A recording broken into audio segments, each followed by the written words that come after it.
ಓಂ ಪ್ರದೀಪ್ತ ವಿದ್ಯುತ್ ಕನಕಾವಭಾಸೋ ವಿದ್ಯಾವರಾಭೀತಿ ಕುಠಾರ ಪಾಣಿ ಚತುರ್ಮುಖಸ್ತತ್ಪುರುಷಸ್ತ್ರಿನೇತ್ರ ಪ್ರಾಚ್ಯಾಂ ಸ್ಥಿತೋ ರಕ್ಷತು ಮಾಮಜಸ್ರಂ. ಓಂ ತತ್ಪುರುಷಾಯ ವಿದ್ಮಹೇ ಮಹಾದೇವಾಯ ಧೀಮಹಿ ತನ್ನೋ ರುದ್ರಃ ಪ್ರಚೋದಯಾತ್. ಶ್ರೀ ಗುರುಭ್ಯೋ ನಮಃ. ಹರಿ ಓಂ. ಆತ್ಮೀಯ ಪ್ರಿಯ ಪ್ರೇಕ್ಷಕ ಮಿತ್ರರೇ, ನಿಮ್ಮೆಲ್ಲರ ಜೀವನ ಸುಖಕರ, ಲಾಭಕರ, ಕ್ಷೇಮಕರವಾಗಿರಲಿ ಅಂತ ನನ್ನ ಆರಾಧ್ಯ ದೇವಿ ಹೊರನಾಡು ಅನ್ನಪೂರ್ಣೇಶ್ವರಿಯ ಪಾದಗಳಿಗೆ ನಮಸ್ಕರಿಸ್ತಾ, ಪ್ರಿಯ ಪ್ರೇಕ್ಷಕ ಮಿತ್ರರೇ, ವೃಶ್ಚಿಕ ರಾಶಿ ಆಗಸ್ಟ್ ತಿಂಗಳ ಮಾಸ ಭವಿಷ್ಯ ಹೇಗಿದೆ ಅನ್ನುವಂಥದ್ದನ್ನ ಈ ವಿಡಿಯೋಲಿ ನಾವು ನೋಡೋಣ. ವೃಶ್ಚಿಕ ರಾಶಿಯವರಿಗೆ ಗುರುಬಲ ಇದೆ ಅನ್ನುವಂಥದ್ದು ಒಂದು ದೊಡ್ಡ ವಿಚಾರ, ಒಂದು ದೊಡ್ಡ ಬಲ, ಆನೆ ಬಲ ಅಂತ ಹೇಳ್ತೀವಿ.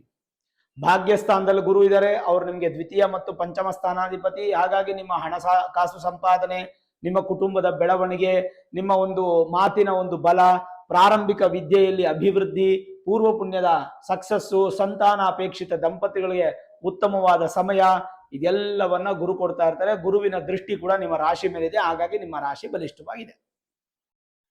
ಸರಿ, ಇದು ಕಂಟಿನ್ಯೂ ಆಗಿ ಬರೋ ತಿಂಗಳು ಇರುತ್ತೆ, ಅದಕ್ಕೆ ಬರೋ ತಿಂಗಳು ಇರುತ್ತೆ. ಹೇಳಬೇಕು ಅಂತ ಸಾಧಾರಣ ಒಂದು ಲೈನ್ ನಾನು ತಗೊಂಡೆ. ಈಗ ಶನಿಯ ಸಂಬಂಧಪಟ್ಟ ಕೇಳಿದ್ರೆ ನಿಮಗೆ ಪಂಚಮ ಶನಿ ಪ್ರಭಾವ ನಡೀತಾ ಇತ್ತು. ಈಗ ತಾತ್ಕಾಲಿಕವಾಗಿ ಶನಿ ವಕ್ರಿಯಾಗಿ ಒಂದು 130 ದಿನಗಳು ವಕ್ರತ್ವದಲ್ಲೇ ಇರೋದ್ರಿಂದ ಶನಿ ನಿಮಗೆ ಈಗ ಪಂಚಮ ಶನಿ ಅಲ್ಲ, ಅರ್ಧಾಷ್ಟಮ ಶನಿ ಅಂತ ತಗೊಳ್ಬೇಕು. ಅರ್ಧಾಷ್ಟಮ ಶನಿ ಆದ್ರೆ ಪಂಚಮ ಶನಿ ಆದ್ರೆ ಏನು, ಒಟ್ಟು ಶನಿ ಅಂಡರಲ್ತಾನೆ ಇದ್ದೀರಾ. ಹಾಗಾಗಿ ತಲೆ ಕೆಡಿಸ್ಕೊಳಕ್ ಹೋಗ್ಬೇಡಿ. ಈ ವಕ್ರತ್ವದಿಂದ ವೃಶ್ಚಿಕ ರಾಶಿಯವ್ರಿಗೆ ಏನು ದೊಡ್ಡ ಬದಲಾವಣೆ ಏನಿಲ್ಲ, ಏನ್ ದೊಡ್ಡ ನೆಗೆಟಿವಿಟಿ ಅಥವಾ ಪಾಸಿಟಿವಿಟಿ ಅಂತ ಏನಿಲ್ಲ. ಶನಿ ಬಂದು ಹಿಂದಿನ ತಿಂಗಳಲ್ಲಿ ಹೆಂಗ್ ಫಲ ಕೊಟ್ಟರು ಈ ತಿಂಗಳಲ್ಲಿ ಅದೇ ಫಲ ಕೊಡ್ತಾರೆ.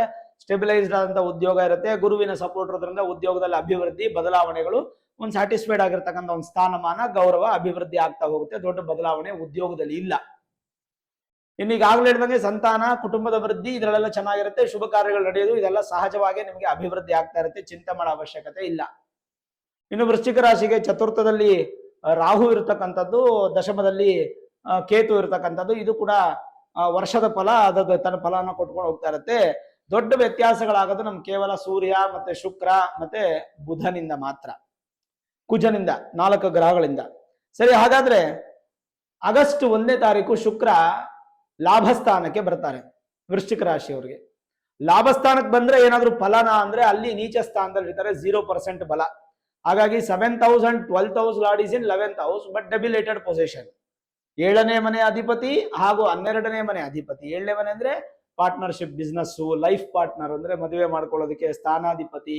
ಅಂದ್ರೆ 12ನೇ ಮನೆ ಬಂದು ವ್ಯಯಸ್ಥಾನ, ನಷ್ಟಸ್ಥಾನ, ಅಯನ ಶಯನ ಭೋಗ, ವಿದೇಶಿ ಪ್ರಯಾಣ, ಹೀಗೆ ಹಲವಾರು ವಿಚಾರಗಳಿಗೆ ಅಧಿಪತಿ ಆದಂತಹ 7th and 12th house ಅಧಿಪತಿ ಆಗಿರ್ತಕ್ಕಂಥ ಶುಕ್ರ ಲಾಭಸ್ಥಾನಕ್ಕೆ ಬರ್ತಾರೆ, ಬಟ್ ನೀಚ ಸ್ಥಾನ ಆಗ್ತಾರೆ, 0%. ನೋಡಿ, ಯಾವ್ಯಾವ ಗ್ರಹ ಎಲ್ಲಿದ್ರೂ ಪರವಾಗಿಲ್ಲ, ಲಾಭಸ್ಥಾನಕ್ಕೆ ಬಂದ್ರೆ ಅದ್ರ ಫಲ ಕೊಡ್ಲೇಬೇಕು. ಯೇ ಗ್ರಹಾಃ ಶುಭಸ್ಥಾನೇಷು ಸ್ಥಿತಾಃ ತೇಷಾಂ ಗ್ರಹಾಣಾಂ ಅತ್ಯಂತ ಅತಿಶಯ ಶುಭ ಏಕಾದಶ ಸ್ಥಾನ ಫಲ ಸಿದ್ಧ್ಯರ್ಥಂ ಅಂತ ಸಂಕಲ್ಪ ಮಾಡ್ತಾರೆ ಪುರೋಹಿತರುಗಳು. ಯಾಕೆ ಮಾಡ್ತಾರೆ ಅಂದ್ರೆ, ಭಗವಂತ ಯಾವ್ಯಾವ ಗ್ರಹ ಎಲ್ಲೆಲ್ಲಿದ್ರೂ ಪರವಾಗಿಲ್ಲ, 11ನೇ ಮನೆಗೆ ಬಂದಾಗ ಏನು ಫಲ ಕೊಡುತ್ತೋ ಆ ಫಲ ಕೊಡ್ಲಪ್ಪ ಅಂತ ಕೇಳ್ಕೊತಾರೆ. ಹಾಗಾಗಿ 11ನೇ ಮನೆಯಲ್ಲಿ ಶುಕ್ರ ನೀಚನಾದ್ರೂ ಕೂಡ ಆ ಫಲವನ್ನ ಕೊಡ್ಲೇಬೇಕಲ್ಲ. ಕನಿಷ್ಠ 100% ಕೊಡ್ಲಿಲ್ಲ ಅಂದ್ರೆ ಒಂದು 50% ಆದ್ರೂ ಕೊಡ್ಬೇಕಲ್ಲ. ಹಾಗಾಗಿ ಅಯನ ಶಯನ ಭೋಗಕ್ಕಾಗ್ಬೋದು, ವಿದೇಶಿ ಪ್ರಯಾಣ ಆಗ್ಬೋದು, ವಿದೇಶದಲ್ಲೇ ಕೆಲಸ ಮಾಡ್ತಾ ಇರ್ತಕ್ಕಂಥ ಉದ್ಯೋಗಿಗಳು, ವ್ಯಾಪಾರಿಗಳು ಆಗ್ಬೋದು, ಅಲ್ಲೇ ನೆಲೆಸಿರ್ತಕ್ಕಂಥ ಭಾರತೀಯರಾಗ್ಬೋದು, ಅಥವಾ ವಿವಾಹ ಸಂಬಂಧಪಟ್ಟಂತ ವಿಚಾರದಲ್ಲಿ ಆಗ್ಬೋದು, ಬಿಸ್ನೆಸ್ ಸಂಬಂಧಪಟ್ಟಂತ ಪಾರ್ಟ್ನರ್ಶಿಪ್ ಆಗ್ಬೋದು, ಇವೆಲ್ಲ ಚೆನ್ನಾಗಿ ನಡೀತಾ ಹೋಗುತ್ತೆ. ಎಕ್ಸೆಪ್ಟ್ ಅಯನ ಶಯನ ಭೋಗ, ಅದರಲ್ಲಿ ಒಂದು ಸ್ವಲ್ಪ ವ್ಯತ್ಯಾಸಗಳಾಗುತ್ತೆ, ಸ್ವಲ್ಪ ನಷ್ಟ, ಹೆಚ್ಚು ದುಂದು ವೆಚ್ಚ ಮಾಡುವಂತಹ ರಾಶಿ ಈ ತಿಂಗಳಲ್ಲಿ ಯಾರು ಅಂದ್ರೆ ಅದು ವೃಶ್ಚಿಕ ರಾಶಿಯವರೇ. ಸುಖ ಸುಮ್ಮನೆ ಖರ್ಚು ಖರ್ಚು ಖರ್ಚು, ಒಂಥರ ವ್ಯಾಲ್ಯೂಸ್ ಖರ್ಚು ಮಾಡೋದು, ಸುಮ್ಮನೆ ಖರ್ಚು ಮಾಡೋದು, ಮನೇಲಿ ಅಡುಗೆ ಇದ್ರು ಹೋಟ್ಲಲ್ಲಿ ಹೋಗಿ ಊಟ ಮಾಡೋದು, ಮೊಬೈಲ್ ಚೆನ್ನಾಗಿದ್ರು ಚೇಂಜ್ ಮಾಡೋದು, ಹೀಗೆ ಈ ರೀತಿ ಸುಖ ಸುಮ್ಮನೆ ಖರ್ಚು ಮಾಡ್ತಾ ಇದ್ರೆ ಸ್ವಲ್ಪ ಖರ್ಚನ್ನ ಕಡಿಮೆ ಮಾಡ್ಕೊಳ್ಳಿ ವೃಶ್ಚಿಕ ರಾಶಿಯವರು. ಅದು ನಾನು ನಿಮ್ಗೆ ಹೇಳಬಲ್ಲೆ. ಇನ್ನು ಎರಡನೇದಾಗಿ ಆಗಸ್ಟ್ 2ನೇ ತಾರೀಕು ಕುಜ ನಿಮ್ಮ ರಾಶ್ಯಾಧಿಪತಿ 7ನೇ ಮನೆಯಿಂದ 8ನೇ ಮನೆಗೆ ಹೋಗ್ತಾರೆ, ಸಪ್ತಮ ಸ್ಥಾನದಿಂದ ಅಷ್ಟಮ ಸ್ಥಾನಕ್ಕೆ ಹೋಗ್ತಾರೆ. 8ನೇ ಮನೆ ಕುಜ ಬಂದಾಗ ತಾತ್ಕಾಲಿಕ ಕುಜದೋಷ ಅನ್ನುವಂಥದ್ದು ಇರುತ್ತೆ. ನಿಮ್ಗವರು ರಾಶ್ಯಾಧಿಪತಿ ಅಂದ್ರೆ ನಿಮ್ ದೇಹಕ್ಕೆ, ಹಾಗೆ ಋಣರೋಗ ಶತ್ರುಕಧಿಪತಿ. ಸ್ವಲ್ಪ ನಾನು ಆಗಲೇ ಹೇಳಿದೆ, ಖರ್ಚು ಮಾಡ್ತೀರಾ ಅಂತೇಳಿ ಒಂಚೂರು ಋಣ, ಒಂಚೂರು ಸಾಲ ಮಾಡೋ ಸಾಧ್ಯತೆಗಳು, ಅಂದ್ರೆ ಒಳ್ಳೆ ಸಾಲಗಳೇ ಬಿಡಿ. ಈ ಮನೆ ತಗೊಳಕ್ ಸಾಲ ಮಾಡೋದು, ವಿದ್ಯಾರ್ಥಿಗಳಿಗೆ ವಿದ್ಯೆಗೋಸ್ಕರ ಸಾಲ ಮಾಡೋದು ಅಥವಾ ಮದುವೆಗೋಸ್ಕರ ಸಾಲ ಮಾಡೋದು, ಈ ತರ ಸಾಲಗಳ ಸಾಧ್ಯತೆಗಳು ಇರುತ್ತೆ. ಬಿಟ್ರೆ ವೇಸ್ಟ್ ಸಾಲಗಳಿರಲ್ಲ. ಒಟ್ಟು ಸಾಲ ಮಾಡುವಂತ ಸಾಧ್ಯತೆಗಳು ಜಾಸ್ತಿ ಇರುತ್ತೆ. ಸ್ವಲ್ಪ ಆರೋಗ್ಯದ ಕಡೆ ಹೆಚ್ಚು ಗಮನ ಕೊಡ್ಲೇಬೇಕಾಗುತ್ತೆ. ಉಷ್ಣ ಸಂಬಂಧಪಟ್ಟಂತ ಸಮಸ್ಯೆಗಳು, ಮತ್ತೆ ನಿಮಗೆ ಈ ರಕ್ತದ ಸಮಸ್ಯೆಗಳು, ಮಸಲ್ಸ್ ಪೇಯ್ನು, ಇದೆಲ್ಲ ಸ್ವಲ್ಪ ಜಾಸ್ತಿ ಬರುವ ಸಾಧ್ಯತೆಗಳು ಈ ತಿಂಗಳಲ್ಲಿ ಜಾಸ್ತಿ ಇರುತ್ತೆ. ಯಾರನ್ನು ಶತ್ರುಗಳು ಮಾಡಕ್ ಹೋಗ್ಬೇಡಿ. ಶತ್ರುಗಳು ಅಂತಂದ್ರೆ ಸ್ವಲ್ಪ ಕಷ್ಟನೇ. ನಮ್ಗೆ ಶತ್ರುತ್ವ ಬೇಡ ನಮ್ಗೆ ಯಾವ ಕಾರಣಕ್ಕೂ ಕೂಡ. ಅದ್ರ ಬಗ್ಗೆ ಸ್ವಲ್ಪ ಗಮನ ಕೊಟ್ಟು ಈ ತಿಂಗಳು ಸುಬ್ರಹ್ಮಣ್ಯನ ದರ್ಶನ ಮಾಡೋದು ಬಹಳ ಒಳ್ಳೇದು. ಸುಬ್ರಹ್ಮಣ್ಯ ದರ್ಶನ ಅಂದ ತಕ್ಷಣ ಜ್ಞಾಪಕ ಬಂತು, ಈ ತಿಂಗಳು 25ನೇ ತಾರೀಕು, ಆಗಸ್ಟ್ 25ನೇ ತಾರೀಕು ನಿಮ್ಗೆ ಅಂಗಾರಕ ಜಯಂತಿ ಇದೆ. ವಿಶೇಷವಾದಂತಹ ದಿನ ಅವತ್ತು ಅಂಗಾರಕ ಜಯಂತಿ. ಅಂಗಾರಕ ಅಂದ್ರೆ ಸುಬ್ರಹ್ಮಣ್ಯ ಅಂತ ತಗೋಬಹುದು, ಆಯ್ತಾ. ಅದರಲ್ಲಿ ಅಂಗಾರಕಾಯ ನಮಃ, ಪೃಥಿವ್ಯೈ ನಮಃ, ಕ್ಷೇತ್ರಪಾಲಕಾಯ ನಮಃ ಅಂತ ಬರುತ್ತೆ. ಅಂಗಾರಕ ಅಂತಂದ್ರೆ ಕುಜ, ಅಧಿದೇವತ ಪೃಥ್ವಿ ಅಂದ್ರೆ ಭೂಮಿ, ಪ್ರತ್ಯಧಿ ದೇವತ ಬಂದು ನಿಮಗೆ ಸುಬ್ರಹ್ಮಣ್ಯ, ಆಯ್ತಾ. ವಿಶೇಷವಾಗಿ ಈ ಒಂದು ಸುಬ್ರಹ್ಮಣ್ಯನ ಆರಾಧನೆ ಮಾಡುವಂಥದ್ದು ಬಹಳ ವಿಶೇಷ.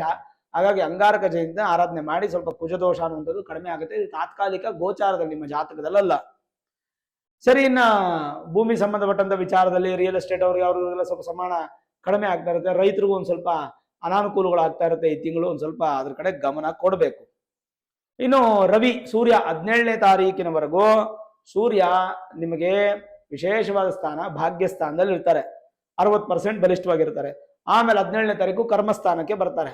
ದಶಮ ಸ್ಥಾನ ಸ್ವಕ್ಷೇತ್ರ, ಕರ್ಮಸ್ಥಾನ ಅತ್ಯಂತ ಬಲಿಷ್ಠ. ಹಾಗಾಗಿ ಸೂರ್ಯನಿಂದ ನಿಮಗೆ ಈಗ ನಾನು ಹೇಳಿದ ಆರೋಗ್ಯದಲ್ಲಿ ಸ್ವಲ್ಪ ತೊಂದರೆಗಳು ಬರುತ್ತೆ. 17ನೇ ತಾರೀಕುವರೆಗೂ ಬರ್ಬೋದು. ಅದಾದ್ಮೇಲೆ ಬರೋ ಸಾಧ್ಯತೆಗಳು ತುಂಬಾ ಕಡಿಮೆ. ರಾಜಕೀಯ ವ್ಯಕ್ತಿಗಳು ಚೆನ್ನಾಗಿರುತ್ತೆ. ಸರ್ಕಾರಿ ಉದ್ಯೋಗದವರು ಚೆನ್ನಾಗಿರುತ್ತೆ. ತಂದೆಯಿಂದ ಆಶೀರ್ವಾದ ಸಿಗುತ್ತೆ. ಪಿತ್ರಾರ್ಜಿತ ಆಸ್ತಿ ವಿಚಾರದಲ್ಲಿ ಕ್ಲಿಯರ್ ಆಗುತ್ತೆ. ದಾಯಾದಿಗಳ ಕಲಹ ದೂರ ಆಗುತ್ತೆ.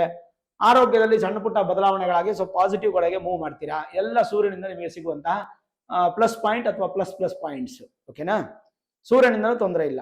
ಇನ್ನು ಬುಧ 5ನೇ ತಾರೀಕು ಬುಧ ಬಂದು ವಿಶೇಷವಾಗಿ ನಿಮಗೆ ಭಾಗ್ಯಸ್ಥಾನಕ್ಕೆ ಬರ್ತಾರೆ. 5ನೇ ತಾರೀಕು ಭಾಗ್ಯಸ್ಥಾನಕ್ಕೆ ಬರ್ತಾರೆ. 22ನೇ ತಾರೀಕು ಕರ್ಮಸ್ಥಾನಕ್ಕೆ ಬರ್ತಾರೆ. ಭಾಗ್ಯಸ್ಥಾನಕ್ಕೆ ಬಂದ್ರೆ 50%, ಕರ್ಮಸ್ಥಾನಕ್ಕೆ ಬಂದ್ರೆ 60%. ಹಾಗಾಗಿ ಲಾಭಸ್ಥಾನಾಧಿಪತಿ ಹಾಗೂ ಅದೃಷ್ಟ ಸ್ಥಾನಾಧಿಪತಿ ಆಗಿರ್ತಕ್ಕಂಥ ಬುಧ ನಿಮಗೆ ವ್ಯಾಪಾರ ಮಾಡ್ತಾ ಇದ್ರೆ ತುಂಬಾ ಒಳ್ಳೆ ಪಾಸಿಟಿವ್ ಕೊಡ್ತಾರೆ. ವಿದ್ಯಾರ್ಥಿಗಳಿಗೆ, ಶಿಕ್ಷಕರಿಗೆ ತುಂಬಾ ಅನುಕೂಲ ಇದೆ. ಜೊತೆಗೆ ಇನ್ನೊಂದು ಪ್ಲಸ್ ಪಾಯಿಂಟ್ ಅಂದ್ರೆ ಬುದ್ಧಿಶಕ್ತಿ ತುಂಬಾ ಅಭಿವೃದ್ಧಿ ಆಗುತ್ತೆ. ಇಂಟೆಲಿಜೆಂಟ್ ಸಂಪಾದನೆಗಳು ಜಾಸ್ತಿ ಆಗುತ್ತೆ. ಬುದ್ಧಿವಂತಿಕೆಯ ಸಂಪಾದನೆ ಹೆಚ್ಚು ಚೆನ್ನಾಗಿರುತ್ತೆ. ಹಾಗಾಗಿ ಚಿಂತೆ ಮಾಡೋ ಅವಶ್ಯಕತೆ ಇಲ್ಲ. ಓವರ್ ಆಲ್ ನೋಡಿದಾಗ ಇದು ನಿಮಗೆ ಬದಲಾವಣೆಗಳು. ಅಂದ್ರೆ ಈ ತಿಂಗಳ ಹಬ್ಬಗಳು ಜಾಸ್ತಿ. ನಿಮಗೆ ಗೊತ್ತಿರಲಿ, ಆಷಾಢ ಮಾಸ ಆಗಸ್ಟ್ ತಿಂಗಳಲ್ಲೂ ನಡೀತಾ ಇರುತ್ತೆ. 12ನೇ ತಾರೀಕಿಗೆ ಆಷಾಢ ಮಾಸ ಮುಗಿದು ಜ್ಯೋತಿರ್ಭೀಮೇಶ್ವರ ವ್ರತ, ಭೀಮನ ಅಮಾವಾಸ್ಯೆ ಇರುತ್ತೆ. ಅವತ್ತು ಒಳ್ಳೆ ಗಂಡ ಸಿಗ್ಲಿ ಅಂತ ಪೂಜೆ ಮಾಡಿ, ಅಥವಾ ಮದುವೆ ಆಗಿದ್ರೆ ಗಂಡ ಭೀಮನಂತ ದೇಹ ಪ್ರಾಪ್ತಿ ಆಗ್ಲಿ ಅಂತ ಪೂಜೆ ಮಾಡಿ. ಅದಾದ್ಮೇಲೆ 16ನೇ ತಾರೀಕು ನಾಗ ಚತುರ್ಥಿ, 17ನೇ ತಾರೀಕು ನಾಗ ಪಂಚಮಿ, 21ನೇ ತಾರೀಕು ವರಮಹಾಲಕ್ಷ್ಮಿ ಹಬ್ಬ, ಆಮೇಲೆ ಮಂಗಳಗೌರಿ ಹಬ್ಬಗಳು, ಮಂಗಳವಾರದ ದಿನ ಋಗ್ವೇದ ಯಜುರ್ವೇದ ಉಪಕ್ರಮಗಳು. ಅಯ್ಯೋ ಈ ತರ ದಂಡ್ಯಾಗಿ ಬರ್ತಾ ಇರುತ್ತೆ ಬಿಡಿ ಹಬ್ಬಗಳು ಅಂತಂದ್ರೆ. ಶ್ರಾವಣ ಮಾಸದಲ್ಲಿ ವಿಶೇಷ. ಹೆಣ್ಮಕ್ಳಿಗಂತೂ ಆನಂದವೋ ಆನಂದ, ಗಂಡು ಮಕ್ಕಳಿಗೆ ಖರ್ಚಾಗತ್ತೆ ಅಂತ ಬಾಧೆ. ಇರ್ಲಿ, ಖರ್ಚಾದ್ರೂ ಪರವಾಗಿಲ್ಲ, ಆನಂದ ಮುಖ್ಯ. ಹೆಣ್ಣು ಮಕ್ಕಳು ಚೆನ್ನಾಗಿರ್ಬೇಕು. ಮನೆಯಲ್ಲಿ ಹೆಣ್ಣು ಮಕ್ಕಳು ಯಾವತ್ತು ನಗನಗುತ್ತಾ ಖುಷಿಯಾಗಿ ಆನಂದವಾಗಿದ್ರೆ ಮನೆಗೆ ಸಂಕ್ಷೋಭೆ ಬರದೇ ಇಲ್ಲ, ಕೆಟ್ಟದ್ದಾಗೋದೇ ಇಲ್ಲ. ಅದು ನೆನಪಲ್ಲಿ ಇಟ್ಕೊಳ್ಳಿ. ಸರಿ, ಸ್ವಲ್ಪ ಕಟ್ಟಡ ಕೆಲಸ ಮಾಡುವಂಥವ್ರಿಗೆ ಜನರಲೈಸ್ ಆಗಿ ಹೇಗಿದೆ ನೋಡೋಣ. ಕಟ್ಟಡದ ಕೆಲಸ ಮಾಡುವಂಥವ್ರಿಗೆ, ರಿಯಲ್ ಎಸ್ಟೇಟ್ ಮಾಡುವಂಥವ್ರಿಗೆ ಸ್ವಲ್ಪ ಪ್ರಮಾಣದ ಅಭಿವೃದ್ಧಿ ಹೊರತು ದೊಡ್ಡದಾಗೇನಿಲ್ಲ. ರಾಜಕೀಯ ಕ್ಷೇತ್ರದಲ್ಲಿ ಸ್ವಲ್ಪ ಅಭಿವೃದ್ಧಿ ಇದೆ. ಸ್ವಲ್ಪ ಮಾನಾಭಿವೃದ್ಧಿ, ಅಧಿಕಾರ ಪ್ರಾಪ್ತಿ, ಧನಾಭಿವೃದ್ಧಿ, ಇದೆಲ್ಲ ತುಂಬಾ ಚೆನ್ನಾಗಿರುತ್ತೆ. ಆರೋಗ್ಯದಲ್ಲಿ ಸಣ್ಣ ಪುಟ್ಟ ಬದಲಾವಣೆ ಆದ್ರೂ 17ನೇ ತಾರೀಕು ನಂತರ ಚೆನ್ನಾಗಿರುತ್ತೆ. ರೈತರಿಗೆ ಒಂದ್ ಸ್ವಲ್ಪ ಅನಾನುಕೂಲಗಳು ಕಾಣ್ತಾ ಇದೆ ಕೃಷಿ ಚಟುವಟಿಕೆಗಳಲ್ಲಿ. ಸ್ಥಿರ ಆಸ್ತಿ ಖರೀದಿಗೆ ಈ ತಿಂಗಳಲ್ಲಿ ಸ್ವಲ್ಪ ವ್ಯತ್ಯಾಸಗಳಾಗುತ್ತೆ. ಹುಷಾರಾಗಿರಿ, ಮೋಸ ಹೋಗೋ ಸಾಧ್ಯತೆ ಇರುತ್ತೆ. ಆದಷ್ಟು ಸ್ವಲ್ಪ ಬರೋ ತಿಂಗಳಿಗೆ ಶಿಫ್ಟ್ ಮಾಡೋದು ಒಳ್ಳೆಯದು. ಕುಟುಂಬ ಸಮೇತ ಮನರಂಜನಾ ನಿಮಿತ್ತ ಹೊರಗಡೆ ಹೋಗ್ತೀರಾ, ಅತ್ಯಂತ ಶುಭದಾಯಕವಾಗಿದೆ. ವಿದ್ಯಾರ್ಥಿಗಳಿಗೆ, ಶಿಕ್ಷಕರಿಗೆ ಶುಭ ದಿನ, ಶುಭ ಮಾಸ. ನೂತನ ವಾಹನ ಯೋಗ ಪ್ರಾಪ್ತಿ, ವಸ್ತು ಖರೀದಿಗೆ ಹೆಚ್ಚಿನ ಮನಸ್ಸು ನಿಮ್ಮದಾಗುತ್ತೆ. ಯಾವ ಕೆಲ್ಸಕ್ಕೆ ಕೈ ಹಾಕಿದ್ರು ಕೂಡ ನಿಮಗೆ ಜಯ ಪ್ರಾಪ್ತಿ. ಯಾಕೆ ಹೇಳಿ? ಗುರುಬಲ ಇದೆ. ಆರೋಗ್ಯದಲ್ಲಿ ವೃದ್ಧಿ ಆಗತ್ತೆ, ಗುರುವಿನ ಆಶೀರ್ವಾದ ಸಿಗುತ್ತೆ. ಅತಿ ದೊಡ್ಡ ಉದ್ಯಮಗಳಿಗೆ ಈ ತಿಂಗಳು ಜಯಪ್ರಾಪ್ತಿ ಇದೆ. ದೇವಾಲಯ ದರ್ಶನಗಳು, ಕಾರ್ಯಸಿದ್ಧಿ ಆಗುವಂಥದ್ದು, ಪ್ರಯಾಣವು ಕೂಡ ಸುಖಕರವಾಗಿರುತ್ತೆ. ಲಾಭದಾಯಕ ಏನಪ್ಪಾ ಅಂದ್ರೆ ನಿಮ್ಮ ಕನಸುಗಳು ನನಸಾಗುವಂತಹ ಒಂದು ತಿಂಗಳಾಗಿರುತ್ತೆ. ಮನಸ್ಸಿಗೆ ಬಹಳ ಸಂತೋಷ. ಹಿರಿಯರ ಆಶೀರ್ವಾದ ನಿಮ್ಗೆ ತೃಪ್ತಿಯಾಗಿ ಸಿಗುತ್ತೆ, ಸಹಾಯನೂ ಸಿಗುತ್ತೆ. ಮತ್ತೆ ಈ ಬಂಧುಗಳ ಆಗಮನದಿಂದ ಮನಸ್ಸಿಗೆ ಸಂತೋಷ. ಹೆಚ್ಚು ಆಕರ್ಷಣೆಗೆ ಒಳಗಾಗ್ತೀರಾ. ಏನೋ ನೋಡೋದು, ನಂಗೆ ಇಷ್ಟ ಆಗ್ಬಿಡುತ್ತೆ ಅಂತ ತಗೊಳ್ಳೋದು, ಅಥವಾ ನಿಮ್ಮನ್ನ ಬೇರೆಯವರು ಇಷ್ಟಪಡೋದು, ಈ ತರದ ಆಕರ್ಷಣೆ.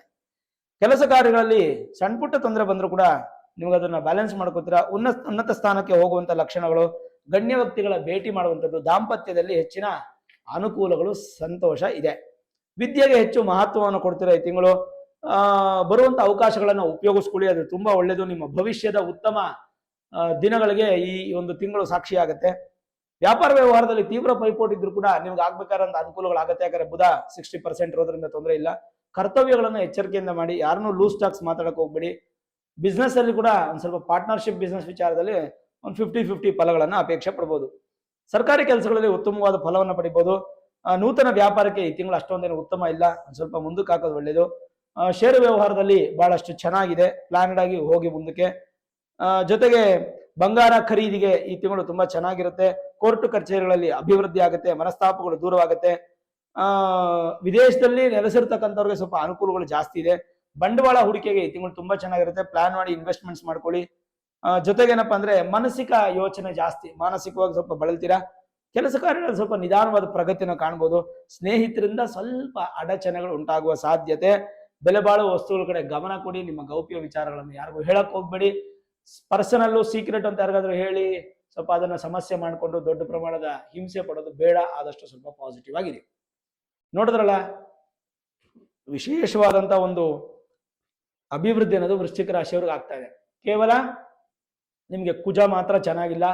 ಕುಜನಿಗೆ 25ನೇ ತಾರೀಕು ಬರತಕ್ಕಂತ ಅಂಗಾರಕ ಚೈತ್ಯ ದಿನ ಕುಜನ ಆರಾಧನೆ ಮಾಡಿ. ಅಂದ್ರೆ ಸುಬ್ರಹ್ಮಣ್ಯನ ದೇವಸ್ಥಾನಕ್ಕೆ ಹೋಗಿ ಬನ್ನಿ. ಅಂಡ್ ಪಂಚಮ ಶನಿ, ಚತುರ್ಥ ಅರ್ಧಾಷ್ಟಮ ಶನಿ ಇದೆಲ್ಲ ಕೂಡ ನಿಮ್ಗೆ ನಾರ್ಮಲ್ ಆಗಿ ಅಪ್ಲೈ ಆಗ್ತಾ ಇರುತ್ತೆ. ಏನು ಶನಿ ವಕ್ರಿಂದ ದೊಡ್ಡ ವ್ಯತ್ಯಾಸ ಅಲ್ಲ ವೃಶ್ಚಿಕ ರಾಶಿಯವರಿಗೆ. ಸಾಧ್ಯವಾದಷ್ಟು ವೃಶ್ಚಿಕ ರಾಶಿಯವರು ಈ ತಿಂಗಳು ಶನೀಶ್ವರನ ದೇವಸ್ಥಾನಕ್ಕೆ ಹೋಗಿ ಬನ್ನಿ. ಮೂಲ ಜಾತಕದಲ್ಲಿ ಏನಾದ್ರೂ ಶನಿ ಚೆನ್ನಾಗಿದ್ದಾರೆ, ಕುಜ ಚೆನ್ನಾಗಿದ್ದಾರೆ ಅಂದ್ರೆ ಏನ್ ನೆಗೆಟಿವಿಟಿ ಆಗಲ್ಲ. ಅದಕ್ಕೋಸ್ಕರ ಬೇಕಾದ್ರೆ ನಿಮ್ಮ ಮೂಲ ಜಾತಕವನ್ನ ಒಮ್ಮೆ ನುರಿತ ಜ್ಯೋತಿಷ್ಯರಿಗೆ ತೋರಿಸ್ಕೊಂಡು Vedic astrology, higher astrology predictions ಅನ್ನ ಮಾಡಿ ಏನಾದ್ರೂ ಸುಲಭ ಪರಿಹಾರಗಳಿದ್ರೆ ಮಾಡ್ಕೊಳ್ಳಿ, ಖಂಡಿತ ಒಳ್ಳೇದಾಗುತ್ತೆ. ಓವರ್ ಆಲ್ ನೋಡಿದಾಗ ಹೆಚ್ಚು ಭಯ ಪಡುವಂತದ್ದೇನಿಲ್ಲ. ಗುರು ಬಲ ಅನ್ನುವಂಥದ್ದು ಇದೆ ವೃಶ್ಚಿಕ ರಾಶಿಯವರಿಗೆ. ಗುರುವಿನ ಶಕ್ತಿ ಇದೆ, ಸಂತೋಷವಾಗಿರ್ತಾರೆ, ಚಿಂತೆ ಮಾಡೋ ಅವಶ್ಯಕತೆ ಇಲ್ಲ, ಧೈರ್ಯವಾಗಿದೆ. ನೋಡಿದ್ರಲ್ಲ ವೀಕ್ಷಕರೇ, ಆಗಸ್ಟ್ ತಿಂಗಳ ವೃಶ್ಚಿಕ ರಾಶಿಯ ಮಾಸ ಭವಿಷ್ಯ. ಈ ವಿಡಿಯೋ ಇಷ್ಟ ಆಗಿದ್ರೆ ಲೈಕ್ ಮಾಡಿ, ಶೇರ್ ಮಾಡಿ, ಮುಖ್ಯವಾಗಿ ನಮ್ಮ ಚಾನೆಲ್ಗೆ ಸಬ್ಸ್ಕ್ರೈಬ್ ಮಾಡಿ, ಬೆಲ್ ಐಕಾನ್ ಅನ್ನು ಪ್ರೆಸ್ ಮಾಡಿ. ಪ್ರತಿನಿತ್ಯ ನಾನು ಪೂಜೆ ಮಾಡುವಂತಹ ನನ್ನ ಆರಾಧ್ಯ ದೇವಿ ಹೊರನಾಡು ಅನ್ನಪೂರ್ಣೇಶ್ವರಿಯ ಆಶೀರ್ವಾದ, ಅನುಗ್ರಹ ಸದಾಕಾಲ ಮತ್ತೊಮ್ಮೆ ನಿಮ್ಗೆ ಸಿಗಲಿ ಅಂತ ಪ್ರಾರ್ಥನೆ ಮಾಡ್ತಾ, ಸರ್ವೇ ಜನಾಃ ಸುಖಿನೋ ಭವಂತು, ಸಮಸ್ತ ಸನ್ಮಂಗಳ ನಿಭವಂತು.